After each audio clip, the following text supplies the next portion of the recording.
আসসালামু আলাইকুম। তো আজকে আমি হালিম রান্না করব। এখানে 2 প্যাকেট হালিম নিয়েছি, কারণ আমাদের বাসায় মেহমান আছে, মানুষ একটু বেশি লোকজন, তো সেজন্য 2 প্যাকেট হালিম নিয়েছি। এই যে হালিমটা আমি খুলে নিয়েছি, এখানে গরম পানি দিয়ে 10 মিনিটের মতো ভিজিয়ে রাখবো, যাতে একটু ফুটে হালিমটা।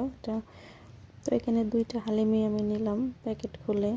তো এখানে হালিমটা আমি দিয়ে দিলাম। তো আগে আমি এখানে হচ্ছে আপনার গরুর কলিজা, গরুর ভুঁড়ি, দুটো একসাথে মিক্সড করে আজকে হালিম রান্না হবে। তো আমি আগে এগুলো কষিয়ে নিচ্ছি ভালো করে। তো আগে এগুলো সিদ্ধ দিয়ে পানিগুলো ফেলে নিছি, তারপরে কষাইতেছি। এখানে আমি হালিমের অল্প মশলা দিয়ে দিলাম, মানে হাফ প্যাকেট মশলা দিয়ে আমি একটু ভালোভাবে কষিয়ে নেব। আমি এখানে অন্য কোনো মশলা ইউজ করি নাই, শুধু হালিমের মশলাটাই দিয়েছি।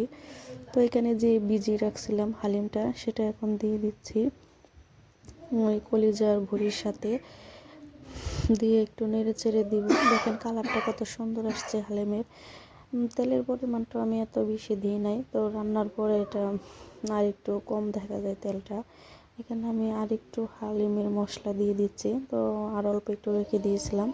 ওইটা যখন হালিমটা হয়ে যাবে রান্না, তো শেষে একটু দিয়ে আমি একটু নেড়ে চেড়ে দিব।